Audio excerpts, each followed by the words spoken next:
السلام عليكم ورحمة الله وبركاته.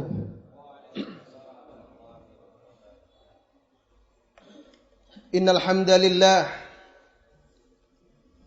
نحمده ونستعينه ونستغفره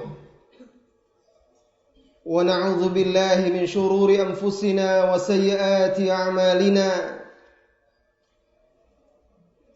من يهده الله فلا مضل له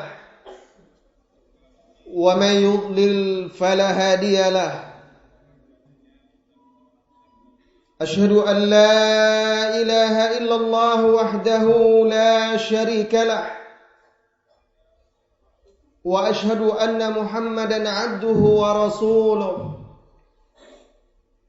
صلى الله عليه وعلى آله وأصحابه ومن سار على نهجه وتمسك بسنته إلى يوم الدين وسلم تسليما كثيرا. أما بعد. Saudara-saudari kaum muslimin dan muslimat yang semoga senantiasa dirahmati dan diberkahi oleh Allah Tabaraka wa Ta'ala. Alhamdulillah,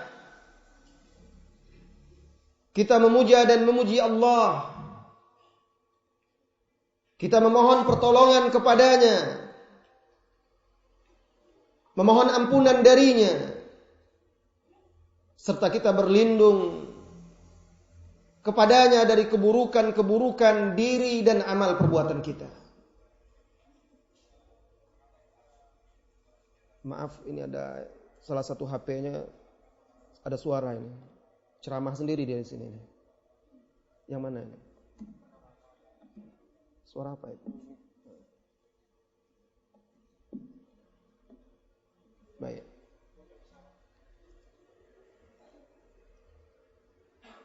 Salawat dan salam semoga senantiasa tercurahkan untuk Nabi kita yang mulia, Al-Mustafa Al-Mujtaba Muhammad sallallahu alaihi wasallam, yang telah berjuang, berjihad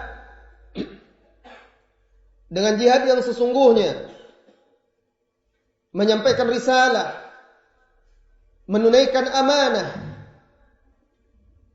sehingga beliau tidak wafat, melainkan umat ini berada dalam keadaan terang benderang. Semua yang dibutuhkan oleh manusia untuk kebaikan mereka di dunia maupun akhirat, semuanya telah dijelaskan dan disampaikan oleh Nabi kita yang mulia sallallahu alaihi wasallam. Terang, malamnya laksana siang. Tidak seorang pun yang berpaling darinya, melainkan dia akan binasa. Lalu setelah itu hiduplah generasi awal kaum muslimin, sebaik-baik generasi, yaitu generasi sahabat, berpegang teguh di atas jalan yang telah ditempuh oleh Nabi kita yang mulia sallallahu alaihi wasallam. Kemudian mereka mewariskan, menyampaikan ilmu yang mereka dapat dari Nabi Muhammad sallallahu alaihi wasallam kepada generasi terbaik sesudahnya, yaitu tabi'in. Kemudian tabi'in mengemban amanah pula, menyampaikan ilmu kepada generasi sesudahnya, dan begitu seterusnya dari satu generasi ke generasi.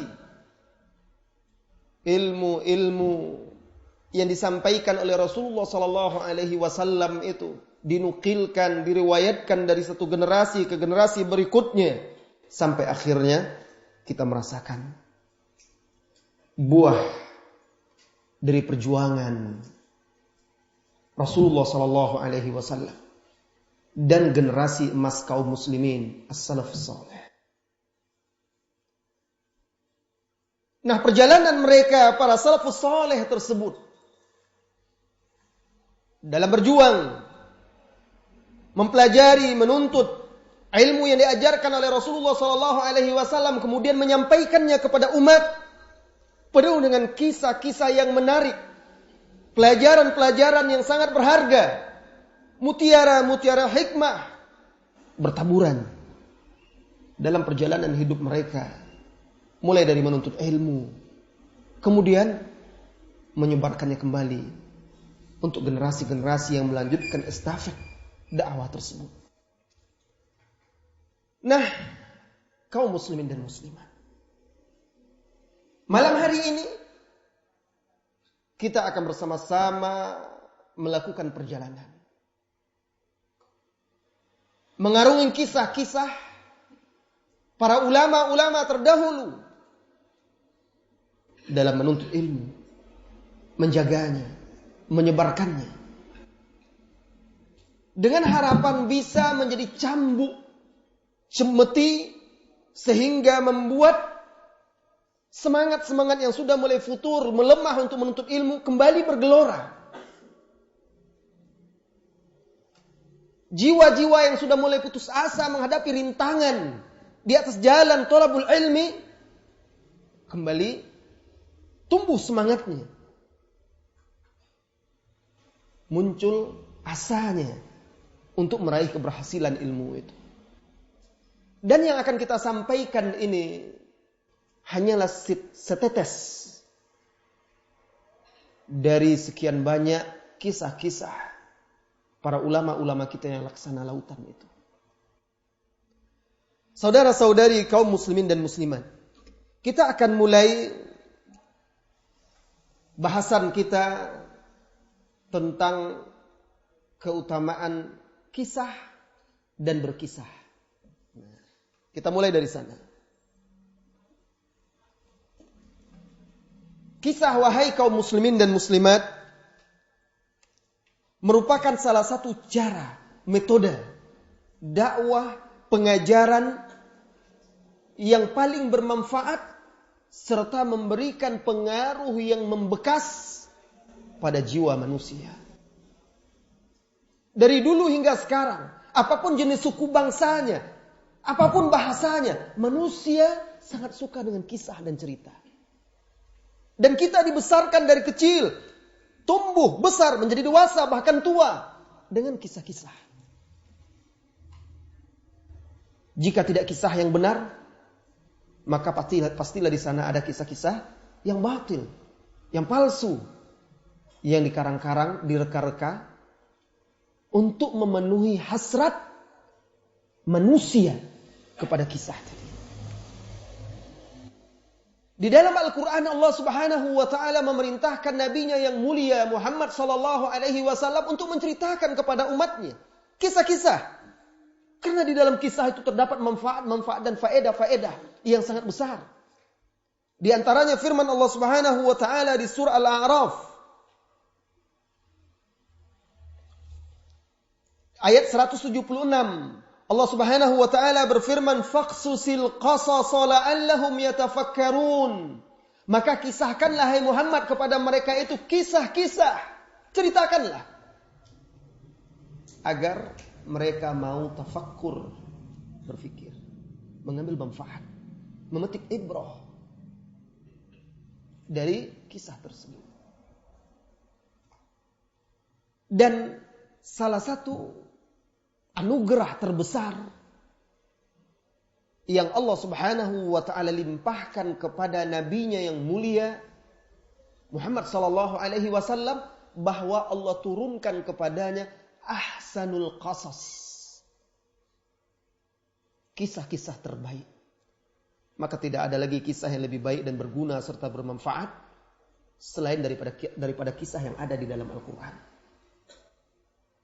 Karena dia adalah kalamullah, sebaik-baik perkataan yang paling benar. Maka kisah-kisah yang ada di dalam Al-Quran secara mutlak adalah kisah yang paling bermanfaat, kisah yang paling berguna.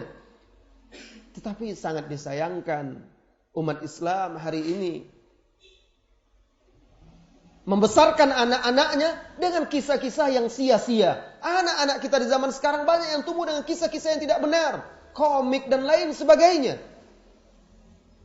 novel sinetron-sinetron, drama-drama yang tidak berguna dan tidak bermanfaat. Bahkan di sana terkadang, sering bukan hanya terkadang, ada misi-misi tersembunyi dari orang-orang yang benci kepada Allah, Rasulnya Sallallahu Alaihi Wasallam, serta agama yang hanif ini, Islam. Allah Subhanahu Wa Taala berfirman di dalam surat Yusuf, Nahnu naqussu 'alaika ahsanal qasas. Kamilah yang menceritakan kepadamu, hai Muhammad, ahsan al-qasas, kisah-kisah yang paling baik, yang paling apik, yang paling elok, yang paling bagus. Maka wahai para orang tua, wahai para pendidik, wahai guru-guru, wahai para dai, wahai para asatidzah, jangan sepelekan masalah kisah dan cerita. Karena kisah sangat membekas di jiwa manusia.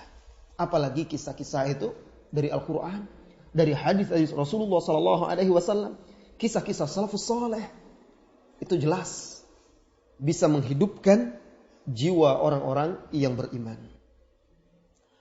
Allah juga berfirman di dalam surah Al-Kahfi ayat 13, Nahnu naqussu 'alaika naba'ahum bil haqq. Kamilah yang menceritakan kepadamu, wahai Muhammad sallallahu alaihi wasallam, berita-berita tentang mereka dengan kebenaran. Di dalam surat Hud, Allah mengatakan, "Dzalika min amba'il qura naqussuhu 'alaik." Itulah dia sebagian dari cerita-cerita, dari berita kampung-kampung itu kami ceritakan kepadamu. Allah juga berfirman di dalam surat Ali Imran, "Inna hadza lahuwal qasasul haqq."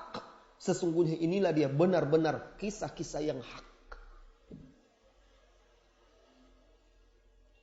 Anda ingin bercerita kepada anak Anda tentang apa? Al-Quran itu untuk semua umur. Anda ingin bercerita misalnya tentang ingin memberikan pelajaran kepada anak Anda, bahaya atau tidak baiknya banyak bertanya kepada, banyak membantah kepada Allah dan Rasulnya, atau tidak menerima perintah Allah dan Rasulnya Sallallahu Alaihi Wasallam. Anda bisa buat cerita untuk anak Anda. Keculasan orang Yahudi misalnya. Ambil cerita di dalam surah Al-Baqarah. Kisah ketika mereka diperintahkan untuk memotong, menyembelih seekor sapi itu. Nah, bagaimana mereka dengan keculasannya? Berusaha untuk lari dari perintah Nabi mereka, Musa alaihissalam, dengan banyak bertanya. Tapi pertanyaan yang tujuannya bukan untuk mencari kebenaran, tetapi hanyalah sebagai dalih untuk lari dari perintah tersebut. Akhirnya dihukum dengan semakin berat dan sulitnya perintah itu. Atau Anda ingin bercerita kepada anak Anda hukuman atau akibat dampak berbuat dosa dan maksiat, atau tidak mematuhi perintah Allah dan Rasulnya, buat cerita. Dikutuk jadi monyet. Anak-anak kecil kan suka kisah-kisah seperti itu. Ambil kisahnya di dalam Al-Quran ada. Tentang orang Bani Israel juga salah satunya. Orang Yahudi. Di dalam surah Al-A'raf ada diceritakan. Bagaimana mereka karena tidak mau beribadah di hari Sabtu itu, demi untuk mengejar dunia, lalu mereka tinggalkan ibadah itu. Akhirnya Allah hukum menjadi monyet yang hina. Dan begitu seterusnya. Kenapa orang-orang tua seperti kehilangan kisah, cerita? Lalu akhirnya membiarkan anak-anaknya membaca kisah-kisah yang tidak bermanfaat.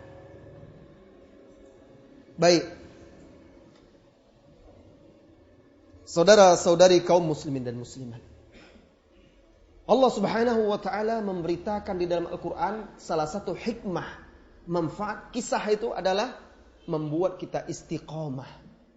Hati kita menjadi tegar. Apa kata Allah di dalam surat Hud ayat 120? Surat Hud di antara surat yang banyak memuat kisah-kisah para nabi dan rasul terdahulu beserta umat-umat mereka.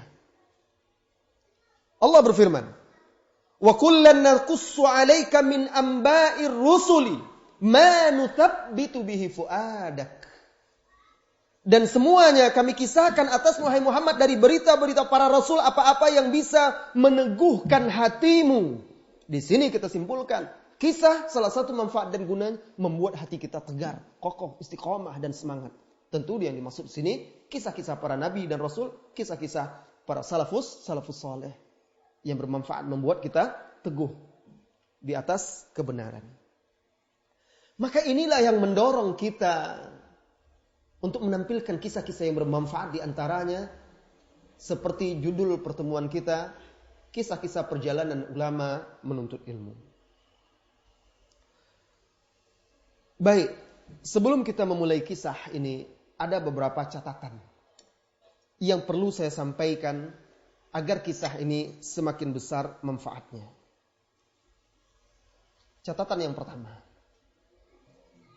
Kisah-kisah yang akan kita dengar bersama ini, wahai saudara-saudari,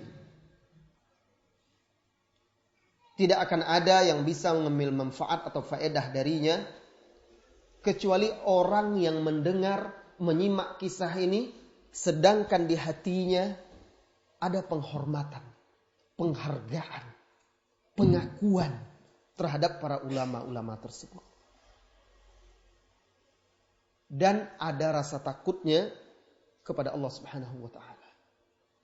Jika Anda tidak mengakui para ulama tersebut, tidak meyakini kewaraan mereka, syiddatu hirsihim alal khair, dan semangat serta keinginan yang besar yang mereka miliki untuk kebaikan, maka Anda hanya mendengar kisah dari satu kuping, lalu keluar dari kuping berikutnya. Simak dengan hati Anda sebelum mendengar dengan telinga. Hadirkan di hati bahwa mereka adalah salafus soleh, suri tauladan saya, panutan dan cermin dalam kehidupan saya.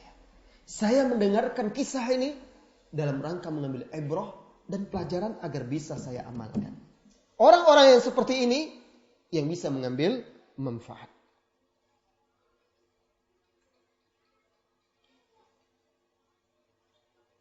Kemudian catatan yang kedua,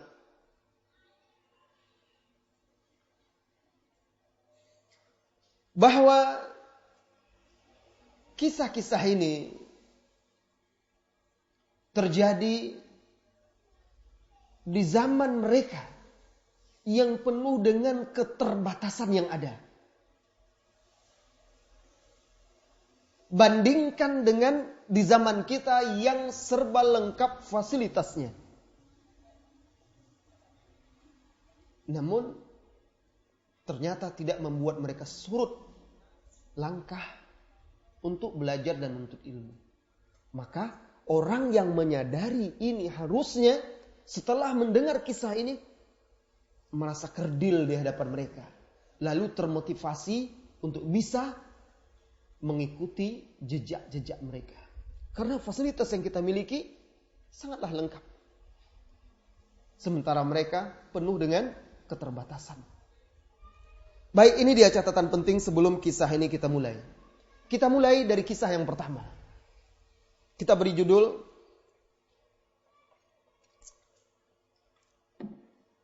Tendangan yang lebih dicintai dari hidangan makanan. Wah, kisah apa ini? Ini kan kita cerita kisah. Tendangan, ada seorang ulama itu dia ditendang gurunya, itu lebih dicintainya dari makanan. Al-Khatib Al-Baghdadi rahimahullahu ta'ala berkata, Yahya bin Ma'in Abu Zakaria Al-Baghdadi imamul jarhi wa ta'dil wa ahadu man taha ilaihi ilmul hadith fi asrihi. Sahibul kisah di sini adalah Yahya bin Ma'in rahimahullahu ta'ala. Siapa beliau? Kata Al-Khatib Al-Baghdadi, Yahya bin Ma'in ini adalah Abu Zakaria Al-Baghdadi, imam dalam ilmu jarh wa ta'dil, dan salah seorang yang berhujung atau bermuara kepadanya ilmu hadis di masanya. Kepada dia habisnya ilmu itu. Dia berkata, Yahya bin Ma'in, katabtu biyadi alfi hadis. Aku telah menulis denganku 1.000.000 hadis. Berapa hadis yang sudah pernah antum tulis? dalam kajian atau dalam pelajaran. Sudah berapa lama antum ta'lim? 4 tahun ikut kajian? Coba hitung, lihat buku catatan antum. Oh, saya sekarang kan buku kan tinggal beli, Ustaz. Baik, buku yang Anda beli itu hitung. Ada tidak 1 juta hadis di situ? Bayangkan. Dan ini ditulis dengan tangan. Dan antum harus yakin. Walaupun dengan kemudahan fasilitas sekarang, orang tinggal rekam dan bisa ulang-ulang di rumah, tetap yang mencatat, yang menulis, yang paling banyak mendapatkan hasil. Sadar tidak, kita sadari atau tidak, fasilitas yang lengkap ini dimudahkan segala sesuatunya untuk kita oleh Allah, di sisi lain membuat lemah kemampuan kita. Orang jadi malas menghafal, jadi malas mencatat, tinggal rekam HP, ulang. Akhirnya mendengar ya udah dengar saja, setelah itu nggak perlu ingat apa-apa, apa ceritanya, apa dalilnya, apa ini, nggak tahu. Tetapi orang yang mencatat terkadang dia ketinggalan. Tetapi yang mencatat sedikit itu dia ingat dia. Dia menyimak sambil mencatat. Di sini keutamaannya. Pergi kajian itu mencatat. Kalau kita lihat di mana-mana majelis ilmu, coba antum persentasekan di antara yang hadir itu berapa orang yang mencatat. Kecil sekali. Kalau dalam periwayatan hadis kan dobot itu ada 2. Dobtus sadri wa dobtul kitab. Salah satu syarat hadis itu sahih, makbul, diterima itu, salah satu diriwayatkan oleh rawi yang dobit. Dobit itu terbagi 2 secara umum. Dobtus sadri wa dobtul kitab. Nanti ada lagi dobot itu yang muqayyad, yang mutlak.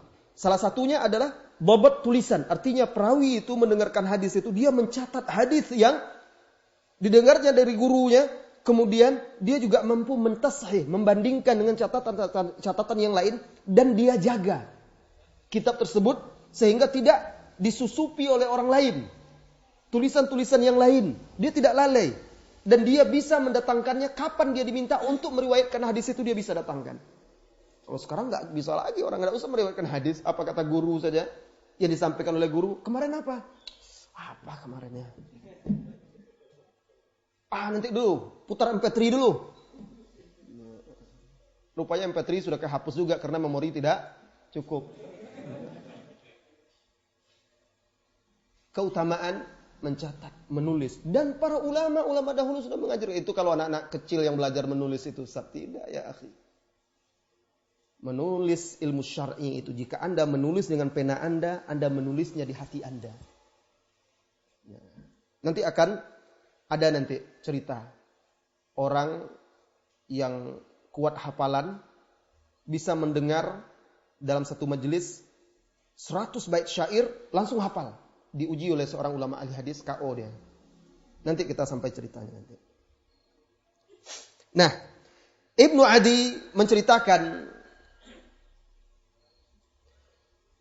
bahwa Yahya bin Ma'in ini rahimahullahu ta'ala punya ayah yang kaya raya. Yahya bin Ma'in punya ayah yang kaya raya. Ayahnya ini meninggalkan harta yang sangat besar, 1 juta dirham untuk anaknya ini. 1 juta dirham, kemudian setelah itu ada lagi 50 ribu lagi.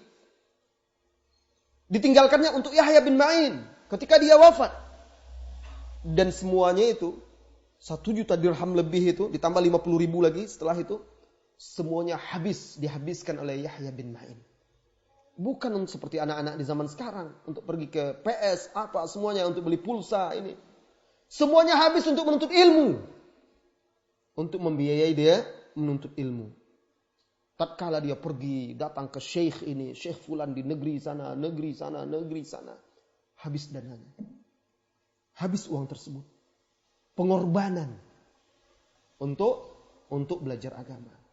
Dan memang semakin besar pengorbanan seseorang, maka semakin besar pula faedah dan buah yang bisa dia petik.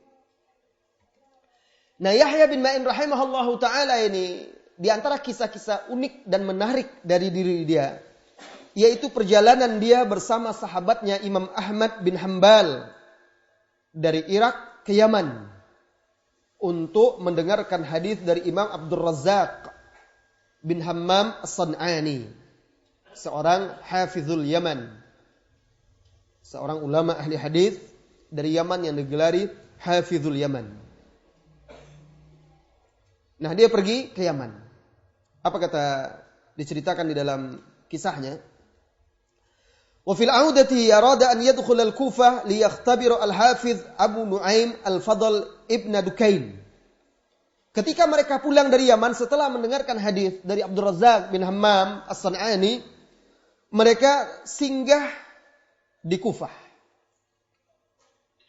Lalu di sana mereka ingin menguji seorang ulama ahli hadis, Imam Al-Hafiz Abu Nu'aim Al-Fadl ibn Dukain, yang dikenal kehebatan hafalannya, kecerdasannya, dan cepat tanggap terhadap ilmu. Dalam perjalanan itu, perjalanan beliau Yahya bin Ma'in, Ahmad bin Hanbal, ikut serta juga bersama mereka Ahmad bin Mansur Ar-Ramadi. Beliau ini thiqah. Nah, dan beliaulah yang menceritakan kisah ini, Ahmad bin Mansur Ar-Ramadi. Mari kita simak langsung kisah dari saksi matanya. Qala Ahmad bin Mansur Ar-Ramadi, kharajtu ma'a Ahmad wa Yahya ila Abdul Razzaq akhduhuma. Aku ikut keluar, pergi bersama Ahmad dan Yahya bin Ma'in menuju tempat Imam Abdul Razzaq, dan aku berkhidmat kepada keduanya. Dulu mereka menganggap berkhidmat kepada ahlul ilmi itu adalah suatu keutamaan, mengharapkan dari sana mereka mendapatkan ilmu tersebut. Falamma udna ila al-Kufah, tatkala kami kembali ke Kufah, qala Yahya bin Ma'in uridu akhtabir Aba Nu'aim. Tatkala mereka kembali ke Kufah dan hendak masuk ke Kufah, Yahya bin Ma'in berkata, aku ingin menguji Abu Nu'aim Al-Fadl ibn Dukain.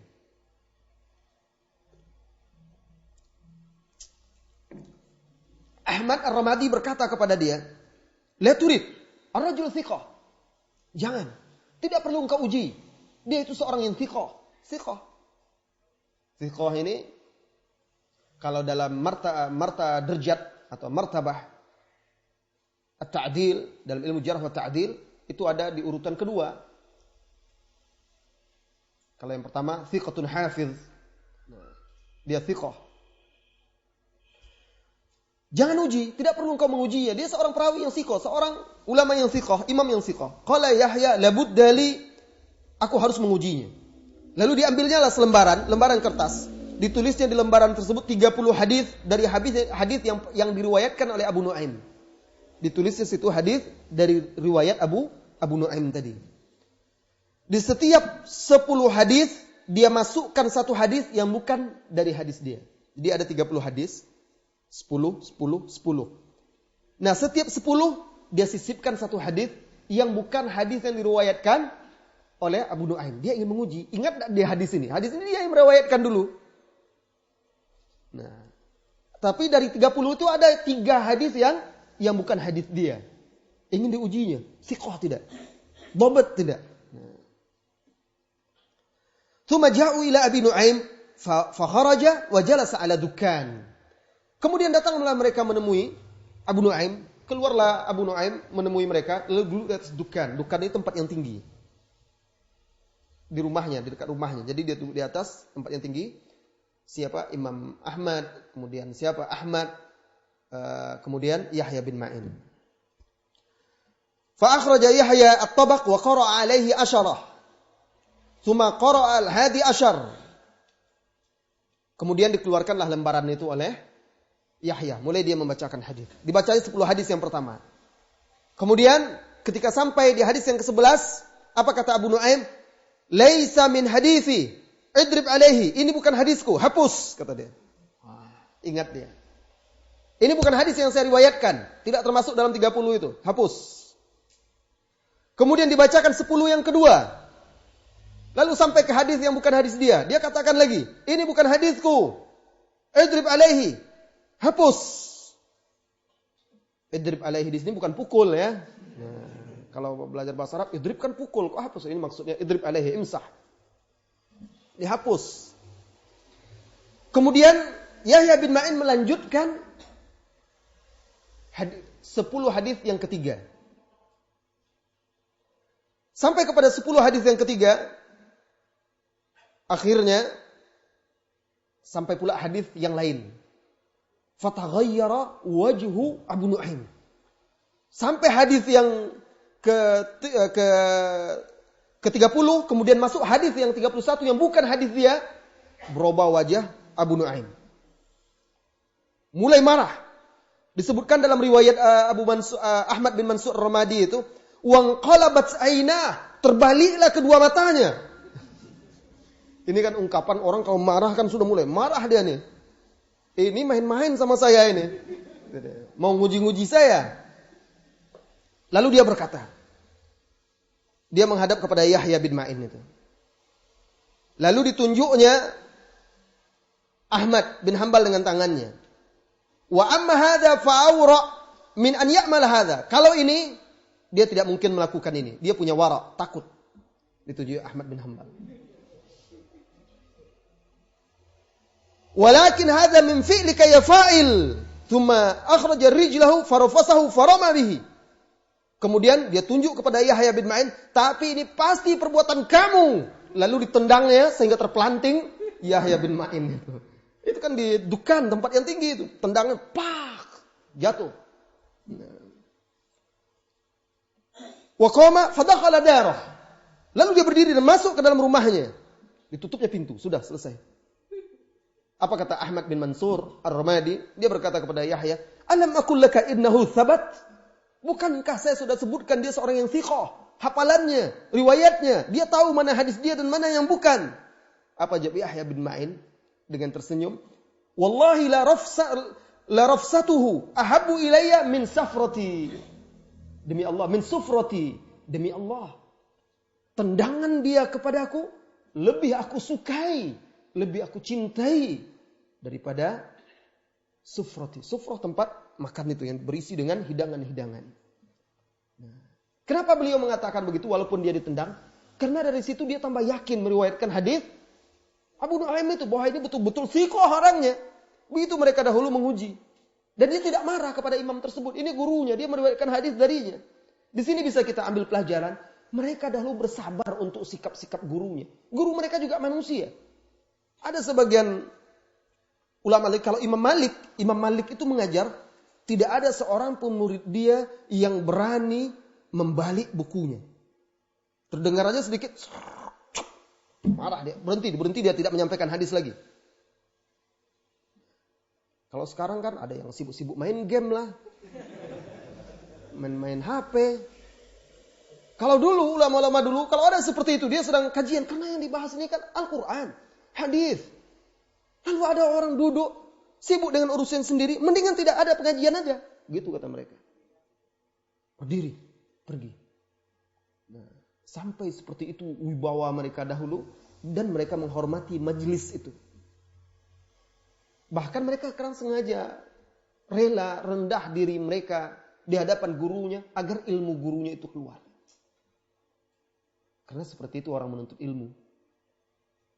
Kalau Anda tidak merendahkan diri Anda di hadapan ilmu dan orang yang menyampaikannya, bagaimana mungkin Anda mendapatkan ilmu dan keberkahannya?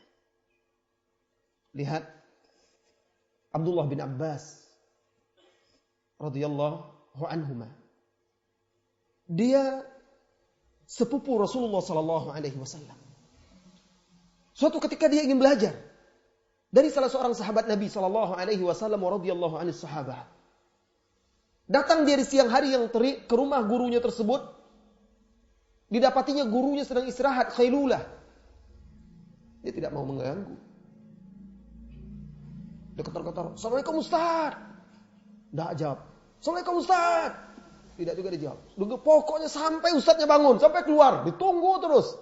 Malah sudah ngaji, kalau 3 kali sudah diketok, ya sudah, tidak dijawab pulang. Sama juga, nelfon Ustaz juga ngangkat ini sudah 10 kali saya telepon. Itu sama saja. Anda minta izin bertamu, menelpon sama saja. Berarti dia tidak ingin Anda untuk menghubungi dia. Anda harus sabar. Dan Islam mengajarkan itu. Sahabat Abdullah bin Abbas tahu dia tunggu gurunya. Duduk dia di dekat pintu gurunya itu. Siang hari yang terik, padang pasir, panas, debu berterbangan. Dia selimuti badannya. Penuh dengan debu-debu. Duduk di situ. Ditunggunya sampai gurunya keluar. Yaitu sahabat Zaid bin Thabit radhiyallahu anhu. Tatkala sahabat ini keluar terkejut. Ibnu ammi Rasulullah sallallahu alaihi wasallam. Anda babi. Putra paman Rasulullah sallallahu alaihi wasallam di depan pintu saya. Ada apa ini gitu. Kaget dia, ini putra paman Rasulullah sallallahu alaihi wasallam. Ditanyanya, "Ada apa wahai putra paman Rasulullah sallallahu alaihi wasallam?" "Saya datang ingin belajar dan ternyata engkau sedang tidur. Saya tidak ingin mengganggumu." Apa katanya? "Kenapa? Engkau kalau butuh sesuatu, tidak kirimkan pesan, saya akan datang menemuimu." Karena dia menghargai ini keluarga Nabi SAW. Apa kata dia? Apa kata sang Habib? Beda Habib dulu dengan Habib sekarang kan? Ini yang asli Habib ini. Putra paman Rasulullah SAW, turjumanul Quran. Tidak. Beginilah semestinya ilmu itu didatangi. Bukan ilmu itu mendatangi. Subhanallah. Dia rela membuat dirinya seperti itu untuk ilmu. Dan subhanallah akhirnya dia menjadi salah seorang sahabat yang terkemuka ilmunya. Penafsir Al-Quran. Salah seorang ulama di kalangan sahabat. Bahkan di zaman Umar radhiyallahu anhu, Ibnu Abbas senantiasa didudukkannya di sampingnya. Diminta pendapatnya. Padahal banyak sahabat-sahabat tua yang lainnya. Karena ilmunya itu. Dia rela bersusah payah, menghinakan dan merendahkan dirinya untuk ilmu, akhirnya dia mulia. Aku rasakan, apa kata Ibnu Abbas itu radhiyallahu anhuma, aku merasakan kehinaan di zaman menuntut ilmu, lalu aku merasakan kemuliaan ketika aku dituntut oleh orang. Maksudnya orang menuntut ilmu kepada dia, menjadi mulia dia. Itu pelajarannya. Nah, pelajaran lain yang kita petik, guru kita adalah manusia. Kalau Anda ingin mencari guru yang sempurna, tidak punya kesalahan, Anda tidak akan punya guru sampai yaumul qiyamah. Maka kita juga harus mensikapinya sebagai seorang manusia. Kesalahan dia, kita doakan semoga Allah memaafkannya. Adapun ilmunya, ambil petik dan hormati dia sebagai orang yang sudah mengajarkan ilmu yang bermanfaat kepada kita.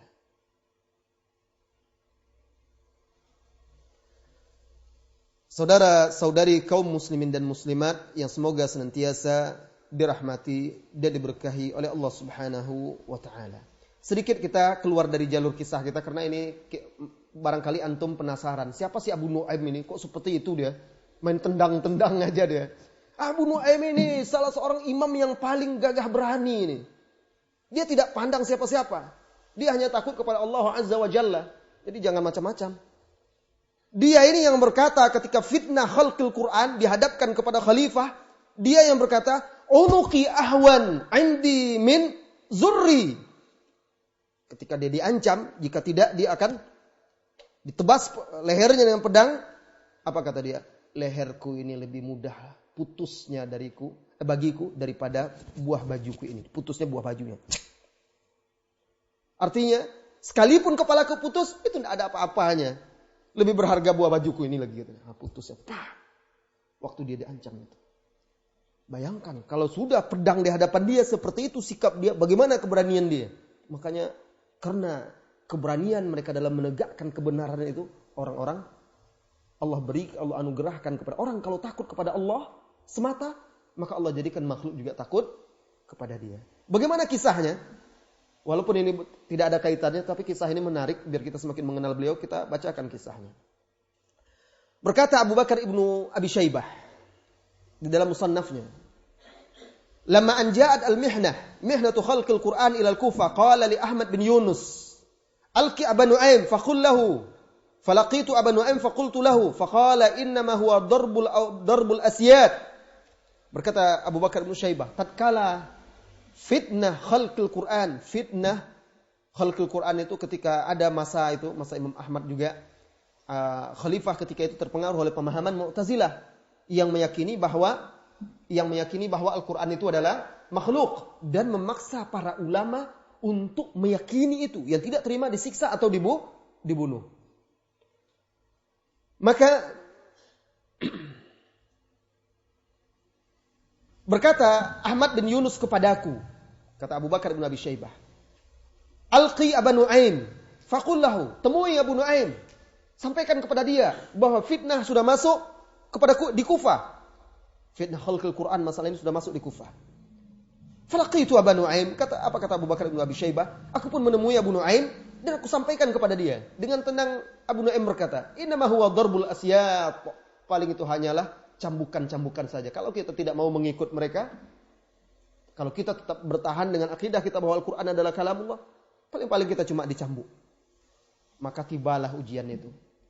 Dibawa dia, dihadapkan kepada gubernur Kufah. Falamma udkhila Abu Nu'aim 'ala al-wali liyamtahinahu wa 'indahu Ibnu Abi Hanifah wa Ahmad bin Yunus wa Abu Ghassan wa Idadun. Dihadapkanlah Abu Nu'aim di hadapan gubernur. Dan di situ ada orang-orang lain, ulama-ulama lain. Di sana ada Ibnu Abi Hanifah, Ahmad bin Yunus, Abu Ghassan dan lain-lainnya. Fa awwalu man tuhina Ibnu Abi Hanifah. Yang pertama dipanggil dan ditanya, apakah dia mengakui bahwa Al-Quran itu adalah makhluk? Adalah Ibnu Abi Hanifah. Fa'ajab. Dan dia mengakuinya tapi dengan lisannya. Sebagian ulama ketika itu mengucapkan dengan lisan tetapi mengingkari dengan hati. Karena itu darurat. Kalau tidak dibunuh. Tidak semua orang diberikan keberanian untuk menegakkan itu. Dan itu ada uzurnya. Tidak ada masalah. Illa man ukriha wa qalbuhu mutmainnun bil iman. Kecuali orang yang dipaksa, kata Al-Quran. Sementara hatinya tetap beriman. Kemudian setelah itu Abu Nu'aim dipanggil. Maju dia ke depan. Dikatakan kepada dia, apa pendapatmu tentang Al-Quran? Qal, apa kata dia? Kata Abu Nu'aim, adraktu al-Kufah wa biha akthar min 700 syaikhin al-a'mas famadunahu yaquluna Al-Quran kalamullah wa unuqi ahwan indi min zurri hadha. Summa akhadha zarrahu faqata'ahu. Apa kata dia? Di hadapan gubernur itu. Dan di sana Al-Gojo sudah siap. Ulama-ulama lain takut. Dia berkata, saya dapat di Kufah ini. Dulu di sini ada 700 syekh lebih. Mulai dari setingkat, selevel A'mash. A'mash ini ulama. Imam Sulaiman bin Mahran. Ulama ahli hadis. Ataupun yang di bawah dia levelnya. Semuanya 700 orang lebih itu mengatakan Al-Quran kalamullah. Dan leherku ini lebih ringan bagiku daripada buah bajuku ini. Kemudian diputusnya buah bajunya di hadapan gubernur itu. Artinya dia siap. Kalaupun saya harus dipancung karena ini, itu lebih ringan bagi saya daripada buah baju saya ini. Terkejut Ahmad bin Yunus. Berdiri, datang dia kepada dia. Diciumnya kepala. Siapa ini? Kepala Abu Nu'aim ini. Dulu padahal di antara mereka ada pertikaian, perselisihan. Kemudian diciumnya dan dia berkata kepada Abu Nu'aim, jazakallahu min syaikhin. Semoga Allah membalas kebaikanmu wahai syekh. Karena dia menunjukkan keteguhan dia di saat ulama lain tidak berani menegakkan, memperlihatkan keteguhannya. Ini kisah dia. Kita masuki kisah yang berikutnya. Kisah yang kita beri judul 3 bulan menempuh perjalanan untuk meneliti satu hadis saja. Subhanallah. Dulu perjalanannya tidak seperti sekarang. Booking tiket di internet kita sudah bisa. Mau yang pakai AC, yang ekonomi, yang bagaimana, pilihan banyak. Kalau dahulu mereka menempuh perjalanan di padang pasir, terkadang seorang diri. Kadang-kadang di perjalanan habis perbekalannya, tidak ada lagi yang diminum, terpaksa meminum air kencingnya. Ada seorang ulama itu sampai 5 kali dia meminum kencingnya. Ada ulama itu, mereka menempuh perjalanan menuntut ilmu itu sampai kencing darah. Karena perjalanan yang berat dan jauh. Kemana-mana. Kadang-kadang mereka dirampok, habis harta benda yang mereka miliki. Ada di antara mereka yang terbunuh. Semuanya itu untuk menempuh jalan menuntut ilmu. Kita Semua jalan terang benderang, aspal, kendaraan masing-masing punya, aman, tentram. Tapi semangat kita untuk menuntut ilmu lemah. Makanya kualitas kita jauh sekali berbeda dibandingkan ulama-ulama terdahulu. Siapa ini? Al-Iraqi di dalam syarah Muqaddimah Ibnu Salah mengatakan, kami meriwayatkan dari Mu'ammal annahu qal, bahwasanya ia berkata, Mu'ammal ini berkata, haddatsani syaikhun bihadzal hadits, yakni hadits fadailul Quran suratan. Aku telah menyampaikan kepadaku seorang syekh tentang hadis keutamaan surat-surat Al-Quran. Fakultu li syaikhi. Lalu aku tanya kepada syekh tersebut yang menyampaikan hadis kepadaku. Man haddatsak? Siapa yang menyampaikan hadis ini kepadamu? Qal haddatsani rajulun bil madain wa huwa hayyun. Yang menyampaikan kepadaku hadis tentang keutamaan surah-surah Al-Quran ini seorang laki-laki, seorang syekh di kota Madain dan dia masih hidup. Fasirtu ilaihi, lalu aku pun pergi ke kota tersebut menemui orang yang dimaksud. Sampai bertemu dengan orang itu, lalu aku bertanya kepada dia, man haddatsaka bihadzal hadits? Siapa yang menyampaikan kepadamu hadis ini? Faqal, maka syekh itu berkata pula, haddatsani syaikhun biwasitin wa huwa hayy. Yang telah menyampaikan kepadaku adalah seorang syekh di kota Wasit dan dia masih hidup. Fasirtu ilaihi, kata Mu'ammal, aku pun pergi ke kota Wasit. Kota kedua yang ditempuhnya, ditujunya untuk meneliti hadis ini. Dari mana sebenarnya hadis ini asalnya nih? Hadis tentang keutamaan surat-surat Al-Quran. Lalu aku sampai di kota Wasit, aku bertemu dengan orang yang dimaksud. Aku tanya, man alladzi haddatsaka bihadza? Siapa yang menyampaikan hadis ini kepadamu? Qal haddatsani syaikhun bil Basrah. Yang menyampaikan kepadaku seorang syekh yang ada di kota Basrah. Fasirtu ilahi, aku pun pergi ke kota Basrah, kota ketiga yang ditempuh, ditujunya. Pergi dia ke sana. Sampai di sana, di Basrah bertemu dengan orang itu. Dia tanya lagi, siapa yang menyampaikan hadis ini kepadamu? Qala haddatsani syaikhun bi Abadan. Yang menyampaikan hadis ini kepadaku seorang syekh di kota Abadan. Pergi pula dia ke kota Abadan. Fasirtu ilaihi. Fa ukhidha bi yadi. Lalu tanganku dituntun. Fa adkhalani baitan. Lalu aku pun diajak masuk ke dalam sebuah rumah. Fa idza fihi qaumun minal mutasawwifah. Aku dapati ternyata di dalam rumah itu kelompok-kelompok tasawuf, orang-orang tasawuf di dalam itu rupanya. Wa ma'hum syaikhun, ada seorang syekh bersama mereka. Lalu orang yang membawa dia itu berkata, yang di Abadan itu, hadza syaikhun haddatsani. Hadza syaikhu haddatsani. Ini dia syekh tasawuf ini, syekh mutasawwifah ini, orang-orang tasawuf ini guru mereka yang menyampaikan hadis ini kepadaku. Fakultu, aku bertanya kepada syekh tersebut, ya syekh, man haddatsak? Wahai syekh, siapa yang menyampaikan hadis ini kepadamu? Qal, apa kata dia? Lam yuhadditsni ahadun, tidak ada seorang pun yang menyampaikan hadis ini kepadaku. Hadis ini saya buat-buat sendiri, kata dia. Bayangkan, kami melihat orang-orang sudah mulai menjauh dari Al-Quran. Fawada'na lahum hadzal hadits. Maka kami palsukan hadis ini untuk mereka. Agar mereka kembali kepada Al-Quran. Niat mereka baik agar orang rajin membaca Al-Quran. Tetapi dipalsukannya hadis. Tidak boleh. Nah, bayangkan ulama ini untuk meneliti hadis ini, untuk mentahqiq hadis ini, dia menempuh perjalanan ke 4 kota yang berbeda bolak-balik sampai akhirnya dia bisa tahu ternyata hadis ini adalah dibuat-buat. Bayangkan berapa jauhnya.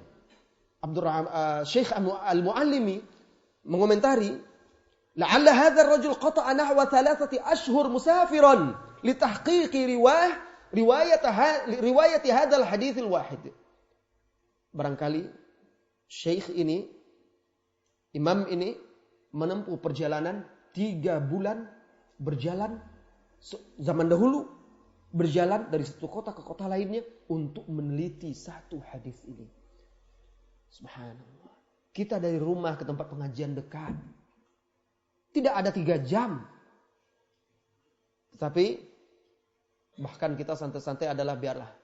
Dapat saya duduk belakang sajalah biar pulang nanti paling duluan. Kadang-kadang niat kita seperti itu.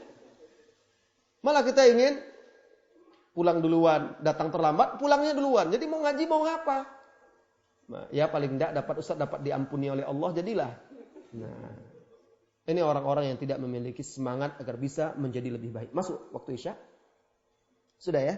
Kita istirahat dahulu untuk salat Isya. Insyaallah setelah salat Isya kita lanjutkan lagi. Baru 2 kisah yang kita ceritakan. Wassallallahu wasallam ala nabiyyina Muhammadin walhamdulillahirabbil alamin. Assalamualaikum warahmatullahi wabarakatuh.